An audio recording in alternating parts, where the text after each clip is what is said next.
इस तीर्थ पर आने से श्रद्धालु को भगवान शिव और भगवान विष्णु दोनों का आशीष प्राप्त होता है।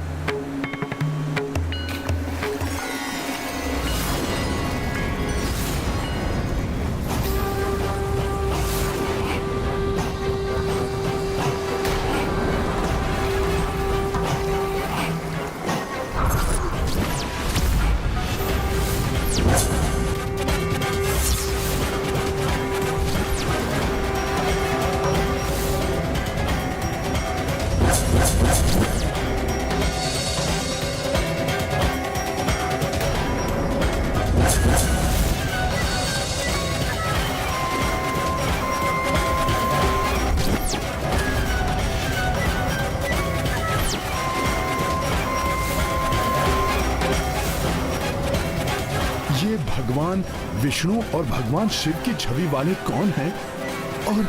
और ये मेरे समान क्यों दिखाई दे रहे हैं?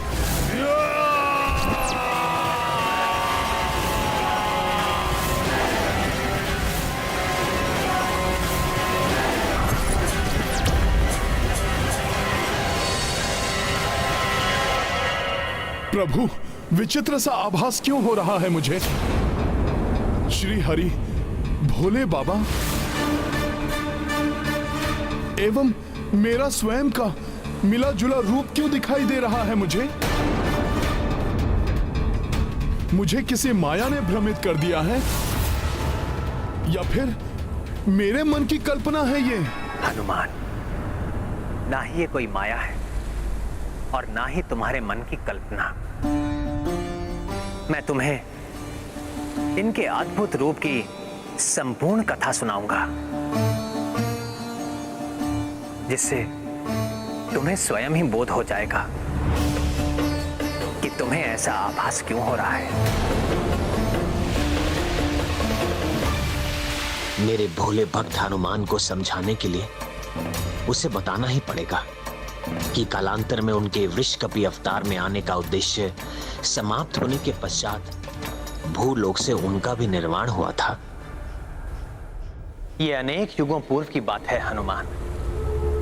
दैत्यों के पूर्वज महाबली हिरण्य का पुत्र महाशनि घोर तपस्या से प्राप्त वरदानों के कारण अनेक शक्तियों का स्वामी हो गया था, किंतु तपस्वी होकर भी दैत्य प्रवृत्ति के कारण उसने अपने आतंक से तीनों लोगों को आतंकित कर रखा था।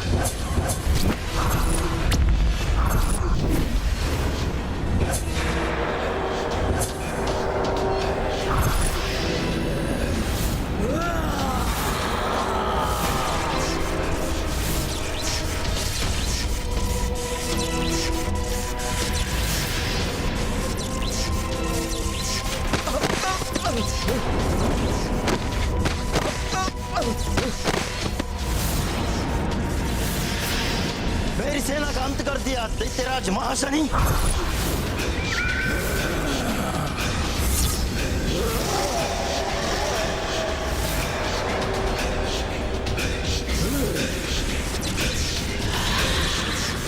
अब तुम नहीं बचोगे। सभी विरोधी राजाओं का वध करके महाशनि ने पाताल लोक और भूलोक पर अपना आधिपत्य जमा लिया था। अब उसका अगला लक्ष्य था इंद्रलोक। प्रभु, क्या वो इतना शक्तिशाली था कि देवताओं से भी युद्ध कर सके? उसे विश्वास था कि उसकी शक्ति के समक्ष देवता नहीं टिक पाएंगे, इसलिए इंद्रलोक पर आक्रमण करने के लिए वो एकाकी ही जा पहुंचा। उसके एक भयानक गर्जन से देवताओं के हृदय भी कंपित हो उठे। देवराज इंद्र, यदि अपनी भलाई चाहते हो तो महाशनि को स्वर्गलोक सौंपकर चले जाओ, क्योंकि महाशनि से युद्ध करने का सामर्थ्य नहीं है तुम देवताओं में। मूर्ख महाशनि, पाताल और भूलोक पर विजय प्राप्त करके तुम स्वयं को महाबली समझने लगे, जो देवलोक को विजित करने का दुस्साहस कर बैठे। स्वर्ग नहीं, काल कोठरी मिलेगी तुम्हें, तुम्हारी इस उद्दंडता के लिए। काल कोठरी महाशनि को नहीं, तुम्हें मिलेगी इंद्र, वो भी स्वर्ग लोक की नहीं, पाताल लोक की।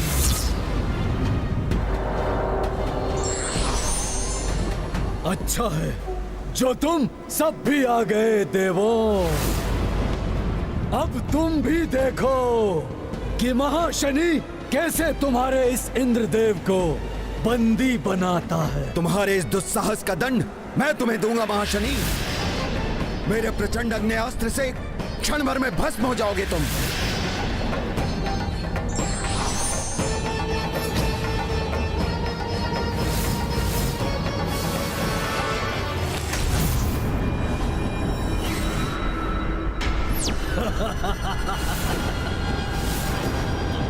अग्निदेव, तुम्हारा अग्नेयास्त्र मेरा कोई अहित नहीं कर सकता।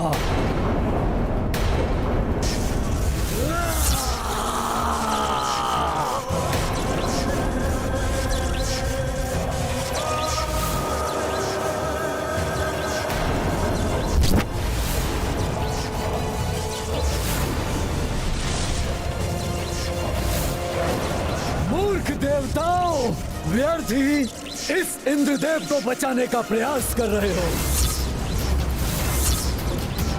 इन्हें तो मैं बंदी बनाऊंगा ही, किंतु अब तुम सबको भी मैं बंदी बनाऊंगा।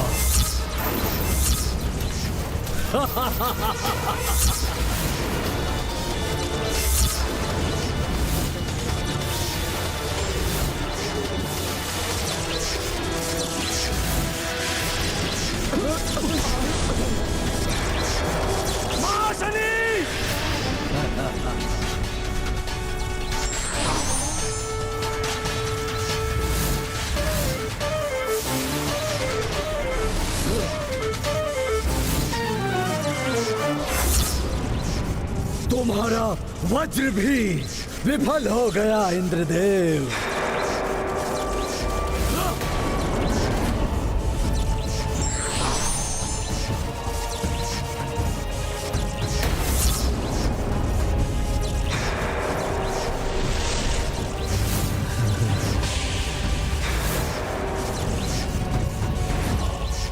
नहीं, छोड़ दो मुझे, छोड़ दो।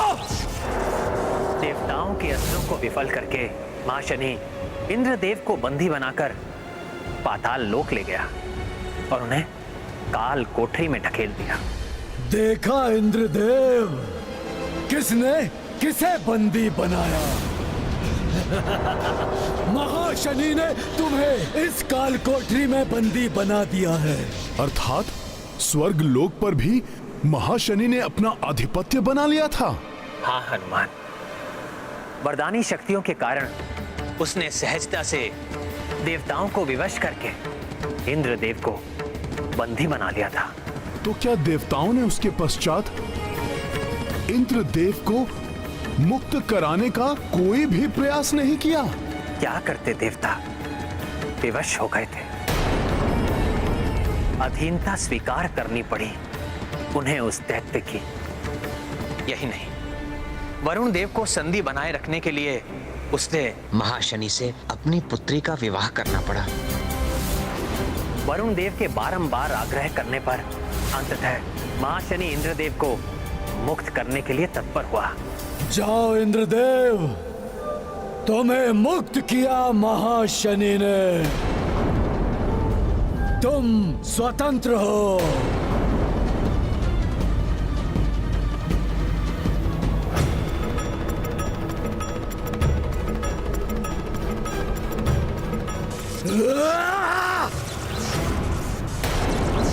सुनो देवराज इंद्र, तुम्हें मुक्त किया है मैंने, स्वर्ग को नहीं। स्वर्ग, सारे देवता और तुम भी सब मेरे अधीन हैं। और हाँ, कोई भी छल या कपट करने से पूर्व स्मरण रखना कि ये मेरी प्रचंड जटाएं केवल केश नहीं है, ये यमपाश है जो तुम्हारी ग्रीवा के लिए मृत्यु फांस है। तो अन्य देवताओं के लिए तीक्ष्ण खड़ग।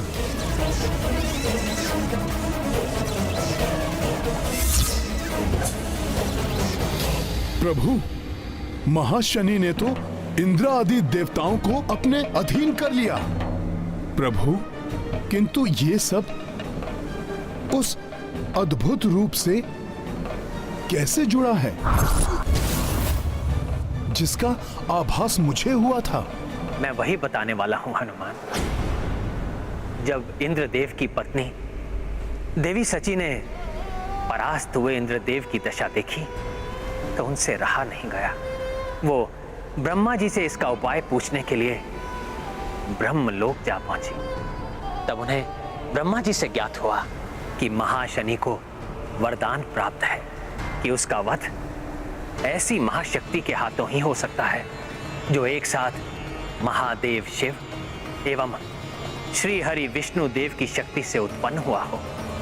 इसीलिए देवताओं के शक्ति प्रहार का उस पर कोई भी प्रभाव नहीं पड़ रहा था। तो क्या प्रभु ये वही रूप है जिसका मुझे यहाँ पर आने से बार बार आभास हो रहा है? महाशनि के वरदान के बारे में ज्ञात होने के पश्चात देवी सची इंद्रदेव को साथ लेकर इसी गोदावरी एवं फेना नदी के संगम पर आई और यहाँ आकर उन दोनों ने श्री हरि नारायण एवं महादेव की प्रसन्नता के लिए घोर तप किया। वर्षों के कठोर तप के पश्चात महादेव एवं श्री हरि ने उन्हें वरदान देने का निश्चय किया।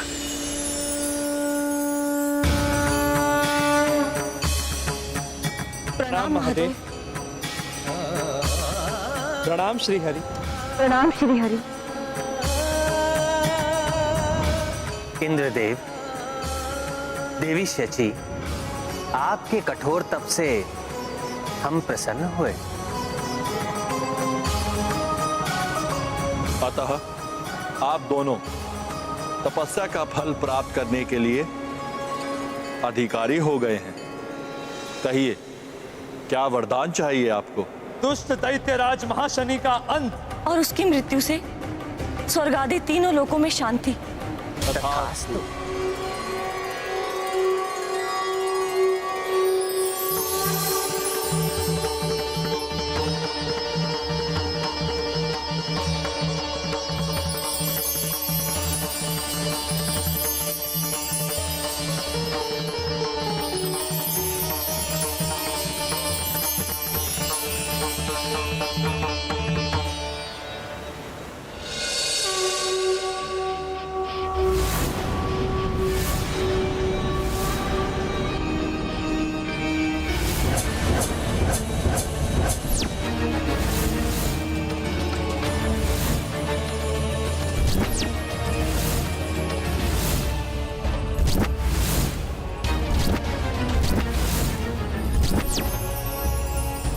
आश्चर्यचकित ना हो देवी शची, ये मुझ विष्णुदेव एवं महादेव के सम्मिलित तेज से उत्पन्न हुई महाशक्ति है। इसे जगत वृषकपि के नाम से जानेगा। तीनों लोकों में अपने आतंक से हाहाकार मचाने वाले महाशनि दैत्य का वध करेगा वृषकपि।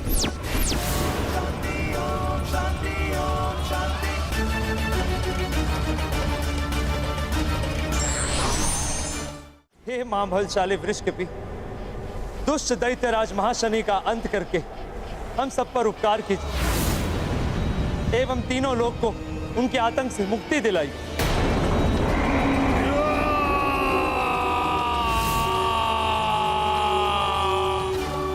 इसका अर्थ है जिस दिव्य रूप का मुझे बार बार आभास हो रहा था वो श्री हरि एवं भोले बाबा की सम्मिलित शक्ति से उत्पन्न महाबली वृषकपि का ही रूप है जो इसी संगम पर अवतरित हुए थे। हाँ हनुमान, इसीलिए इस स्थान का नाम वृषकपि तीर्थ पड़ा। किंतु प्रभु, फिर वृषकपि ने दैत्य महाशनि का अंत कैसे किया? हनुमान, जिस प्रकार तुम एक ही छलांग में समुद्र पार करके लंका पहुंच गए थे, उसी प्रकार वृषकपि भी एक ही छलांग में यहां से पाताल लोक जा पहुंचे।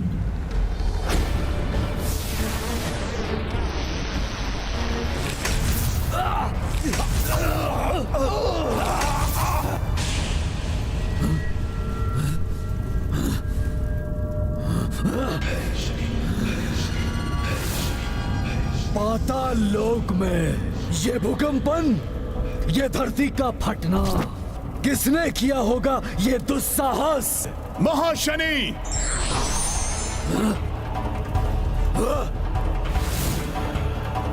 प्रतीत होता है किसी बड़े योद्धा को उस इंद्र ने भेजा है। अच्छा है, बहुत दिनों से किसी महान योद्धा से युद्ध का आनंद नहीं लिया, अब आएगा आनंद।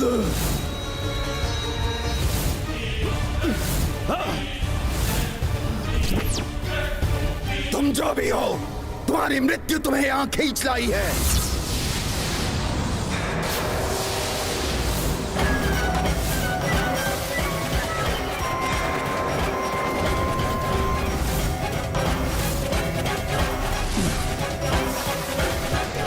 मृत्यु होगी तुम दैत्यों की।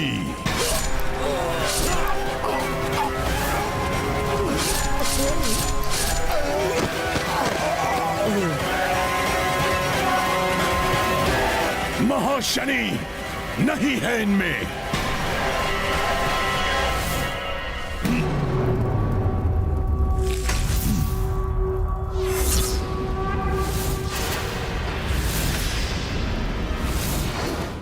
मेरी सेना का विनाश किया तुमने, किंतु अब मैं करूंगा तुम्हारा नाश।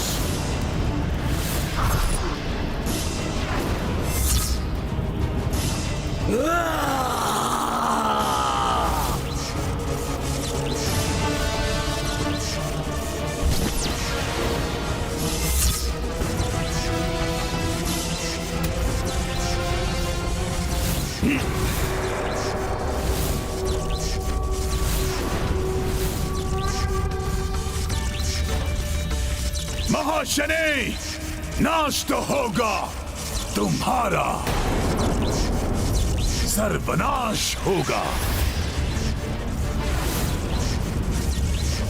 ये कौन है जिसने मेरी जटाओं को इस प्रकार पकड़ लिया है?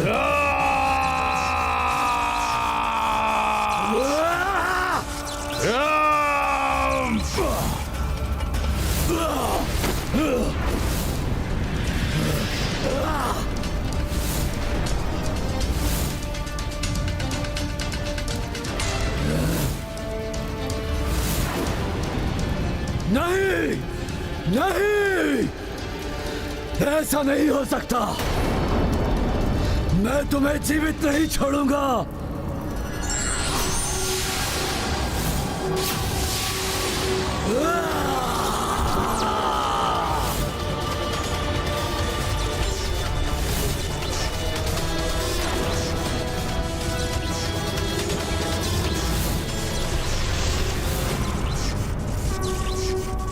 मेरा प्रहार विफल कैसे हो गया? नहीं, तुम्हारा अंत होगा, अवश्य होगा।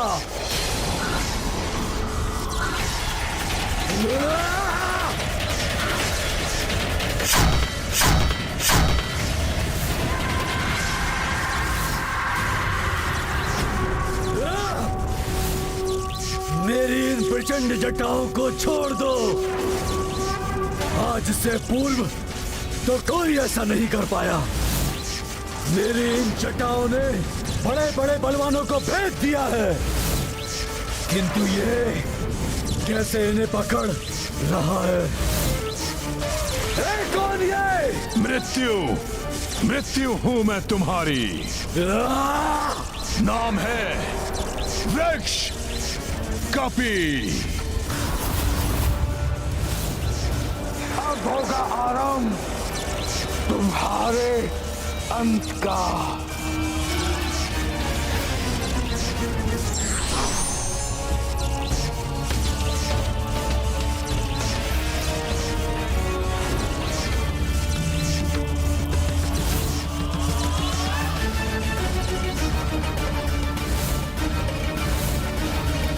नहीं,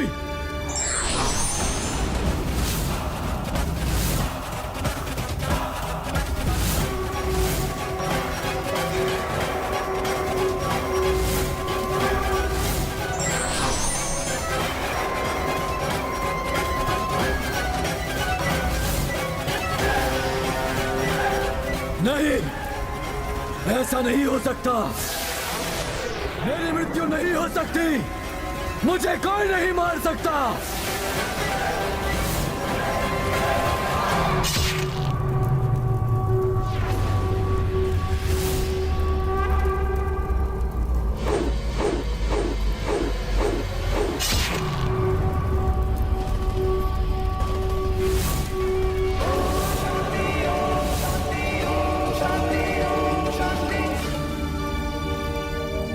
ये है रामायण, रामचंद्र गुण धाम की। के विजयों की कल्पना ही हनुमान के लिए घोर कष्टदायी है। प्रभु ही तो संसार है हनुमान के। प्रभु नहीं तो संसार नहीं। बहुत दुखद है ये हनुमान के लिए। ना जाने हनुमान इसे कैसे स्वीकार कर पाएंगे। हनुमान, तुम भक्त शिरोमणि हो, अपना सर्वस्व समर्पित कर दिया है तुमने मुझे। ऐसे में मेरे निर्वाण की पीड़ा असहाय है तुम्हारे लिए। ऐसी ही पीड़ा का अनुभव मुझे भी हो रहा है हनुमान। प्रभु, मेरा हृदय बैठा जा रहा है। अब कह दीजिए ये सत्य नहीं है। सत्य है ये हनुमान। भूलोक को छोड़कर मुझे जाना ही होगा। प्रभु, इस भक्त ने आपके चरणों की सेवा का व्रत लिया है, अतः आपका ये हनुमान आपके साथ ही जाएगा। ये नहीं हो सकता हनुमान। तुम्हें तो अभी रुकना है। नहीं प्रभु, नहीं।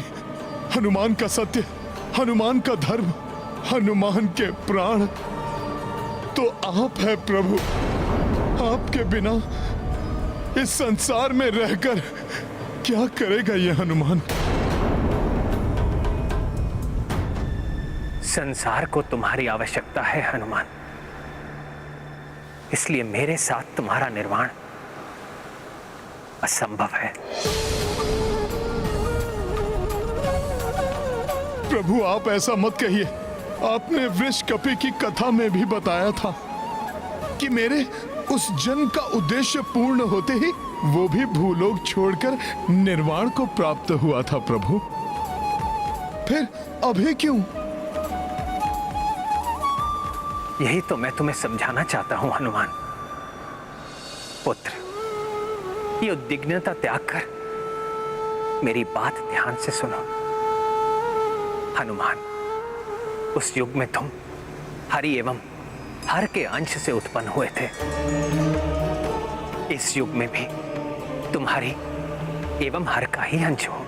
किंतु प्रभु, जगत तो मुझे मात्र हर अर्थात शिव जी का ही अंश मानता है।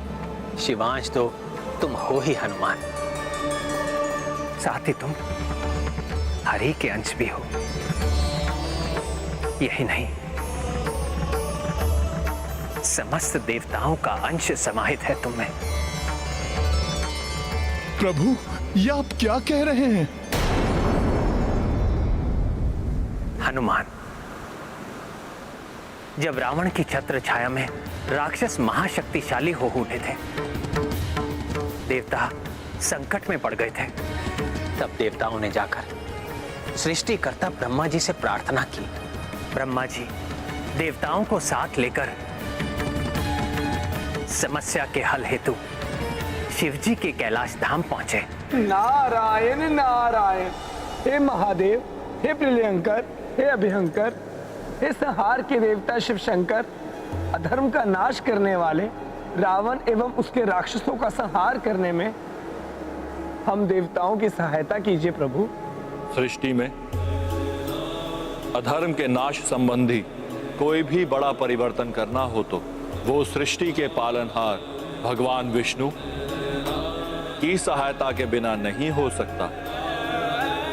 और भगवान विष्णु इस समय अपने अंशा अवतार के रूप में स्वयं ही पृथ्वी पर उपस्थित हैं। पृथ्वी पर भगवान विष्णु के अंश अवतार? हाँ बृहस्पति जी, दिव्य भ्राता युगल नर नारायण भगवान विष्णु के ही अंश अवतार हैं, जो पृथ्वी पर धर्म एवं सदाचरण के स्थापना हेतु कार्यरत हैं।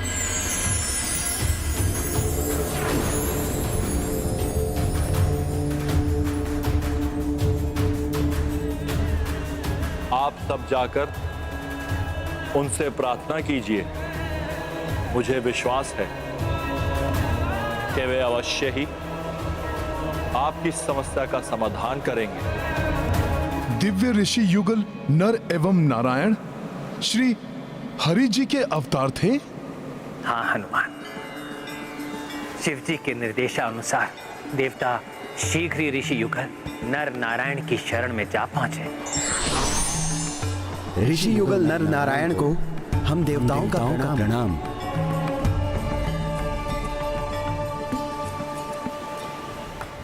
हे तेजस्वी ऋषिवरों, रावण और उसके राक्षस यज्ञ आदि का विध्वंस करके धर्म का नाश कर रहे हैं, अधर्म का साम्राज्य फैला रहे हैं। वो धर्म की रक्षा हेतु उनका संहार करना आवश्यक है। ऋषिवरों, कृपया हमारी सहायता कीजिए।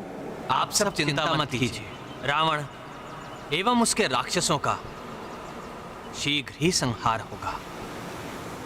उन दिव्य ऋषियों ने ध्यान योग द्वारा अपनी कुंडलिनी जागृत करके अपने दिव्यांश को प्रकाश पुंज के रूप में प्रकट किया।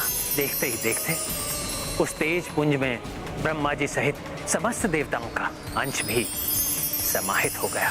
और तब ऋषि नर नारायण के तेज के रूप में विष्णु देव का अंश ब्रह्मा जी एवं अन्य देवताओं के अंश से पुष्ट होकर शिव जी के कैलाश धाम की ओर प्रस्थान कर गया।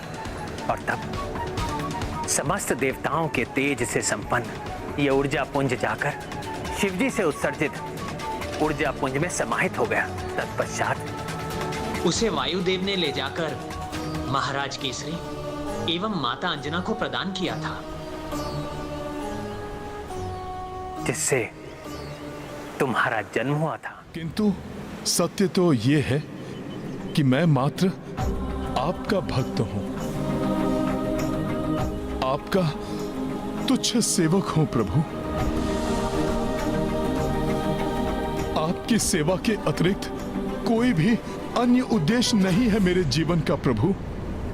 जगत को संकट से बचाने वाले संकट मोचन महाबली हनुमान के जीवन के उद्देश्य को एक लघु सीमा में नहीं बांधा जा सकता। भक्त शिरोमणि, तुम्हें राम राज्य में वृद्धि करनी है, धर्म मार्ग पर चलने वाले पथिकों की रक्षा करनी है। आने वाले युगों में राम नाम के अस्तित्व को बनाए रखना है तुम्हें। ये आप क्या कह रहे हैं प्रभु? कब तक मैं ये सब करता रहूंगा आपके बिना? मेरे बिना नहीं हनुमान, मेरे नाम मेरी कथा के रूप में मैं स्वयं तुम्हारे साथ रहूंगा। और जब कलयुग में अधर्म पुनः धर्म को कुचलने का प्रयास करेगा, तब धर्म की रक्षा हेतु धर्म के अनुयायियों की सहायता के लिए तुम्हारी भक्ति की शक्ति ही एकमात्र सहारा होगी। प्रभु, हनुमान का सहारा तो मात्र आप हैं। मेरा अस्तित्व, मेरी पहचान आपकी भक्ति, आपकी सेवा ही है प्रभु। उसके बिना तो मैं मात्र एक साधारण सा वानर ही हूं। आप हैं तो युग युगांतर तक मैं हूं। यदि आप नहीं तो मैं भी नहीं हूं प्रभु।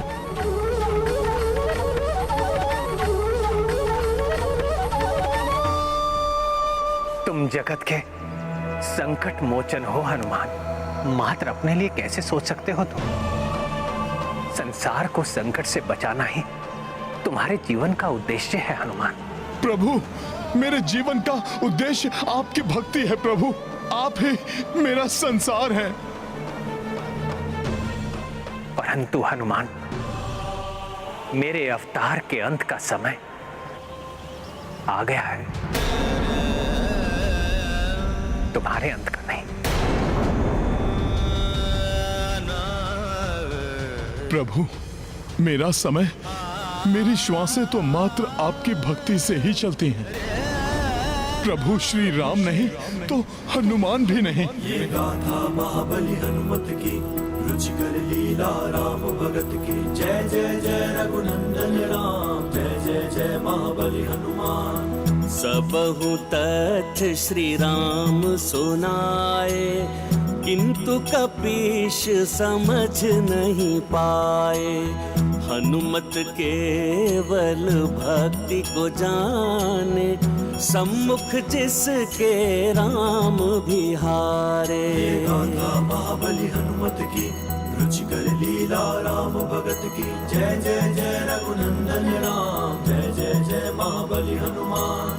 हनुमान, अपने प्रभु के प्रति तुम्हारे समर्पण ने मेरे हृदय को द्रवित कर दिया है हनुमान।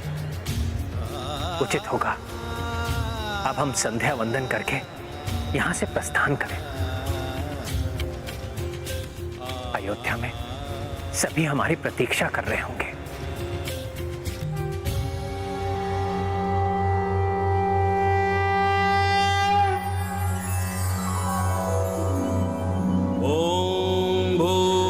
स्वः तत्सवितुर्वरेण्यं भर्गो देवस्य धीमहि धियो यो न प्रचोदयात्। स्वाहा।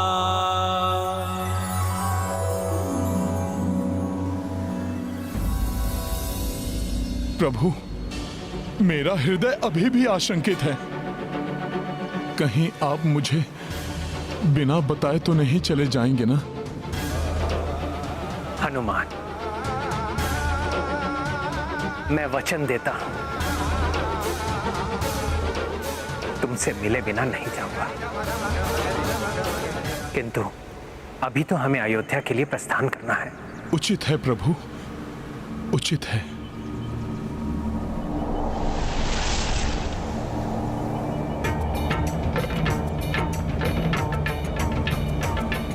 कितने भोले भाले भक्त हो तुम हनुमान।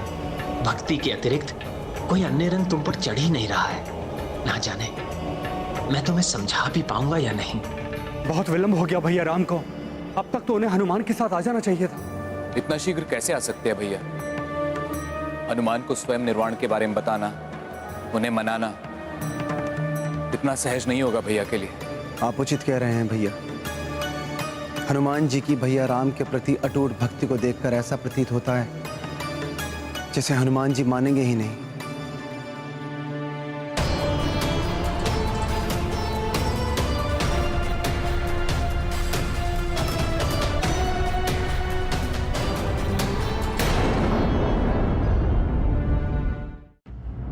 प्रणाम भैया। प्रणाम। प्रभु, अब आप विश्राम कर लीजिए। आप क्लांत हो गए होंगे।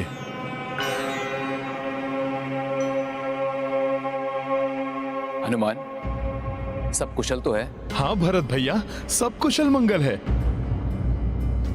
प्रभु को संगम तीर्थ की यात्रा करा दी है। एवं क्या हनुमान? एवं प्रभु ने मुझे उस तीर्थ की कथा भी सुनाई।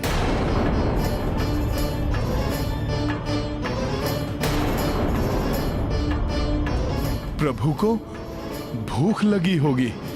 मैं प्रभु के लिए जलपान लेकर आता हूं।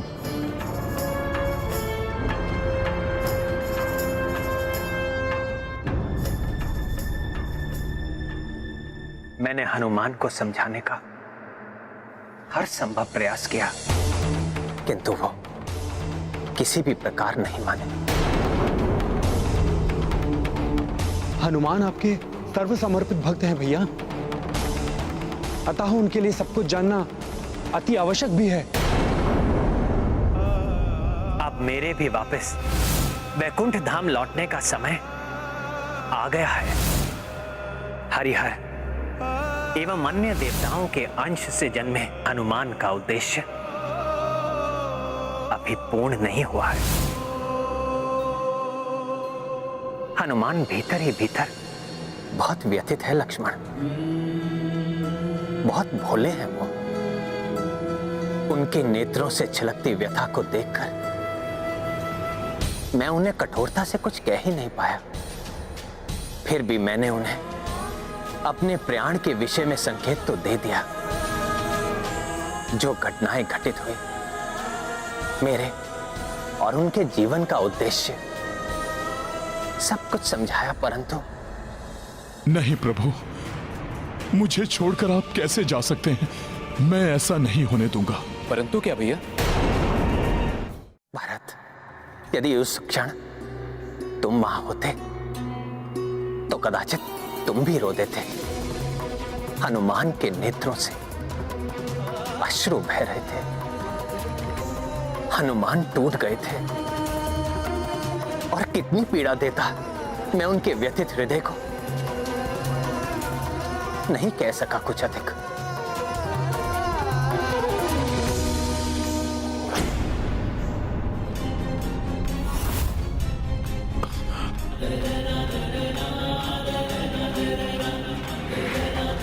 हे विधाता, कैसा भाग्य लेखा है ये। क्या दोष है इन नन्हे बालकों का?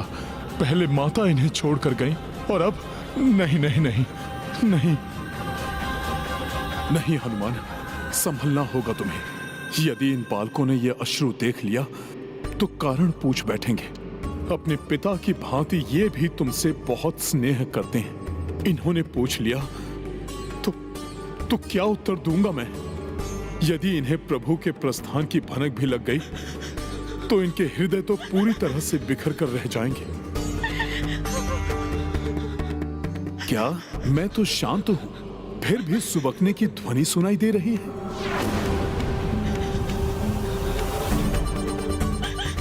ये तो लव कुश की सुबकने की ध्वनि है। क्या इन्हें भी ज्ञात हो गया है ये सब? इन नन्हे बालकों की पीड़ा तो अपार होगी। पहले माता और अब पिता भी। हे भगवान!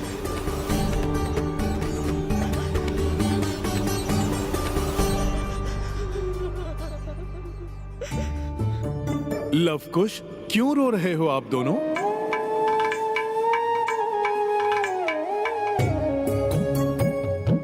क्या हुआ? क्यों रो रहे हो आप लोग? बताओ मुझे, क्या हुआ? हाँ भैया, हनुमान को स्वयं निर्वाण के बारे में समझाना बहुत कठिन है, और इतना ही कठिन होगा लवकुश के लिए।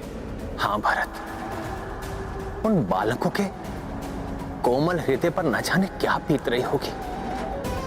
हाँ भैया, शोकाकुल है दोनों, किंतु प्रतीत हो रहा है कि दोनों धीरे धीरे स्थिति को स्वीकार करने का प्रयास कर रहे हैं। मैंने किसी प्रकार उनको स्थिति से अवगत करवा दिया है। मैंने हनुमान को सब कुछ बताया, किंतु ये ना कह सका कि निर्वाण के लिए मैंने सरयू नदी में समाधि लेने का निश्चय किया है। हनुमान जी, सरयू नदी। सरयू नदी? क्या लवकुश, क्या है सरयू नदी में? कुश, उचित होगा कि हम हनुमान जी को सब बता दे। ये सबके संकट हरते हैं, हमारे संकट भी हरेंगे। हाँ अंकुश, अवश्य हरूंगा तुम्हारे संकट। बताओ बताओ, हुआ क्या है? हमारा राज्य अभिषेक होने वाला है। ये तो प्रसन्नता की बात है ना? हमारा राज्य अभिषेक का अर्थ है कि अयोध्या के राजा पिताश्री नहीं होंगे। लवकुश, प्रभु श्री राम दूरदर्शी हैं। उन्होंने कुछ सोच के ही निर्णय लिया होगा। हाँ, मात्र सोचा ही नहीं, निश्चय भी कर लिया गया कि हमारे राज्य अभिषेक के पश्चात पिताश्री, काकाश्री भरत, काकाश्री लक्ष्मण, आप शत्रुघ्न काकाश्री के साथ सरयू नदी में, क्या है सरयू नदी में, एक साथ जल समाधि ले लेंगे।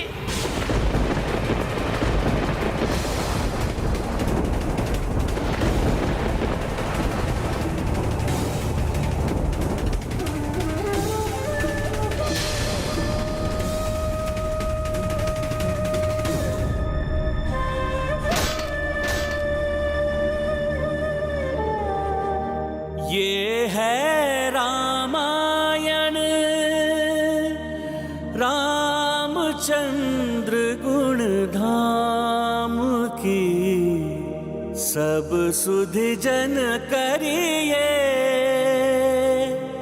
कथा श्रवण श्री राम। जन्म के पश्चात मृत्यु एक निश्चित क्रिया है, किंतु इससे विचलित हुए बिना जो व्यक्ति केवल सत्कर्म करता है, उद्धार भी उसी का होता है।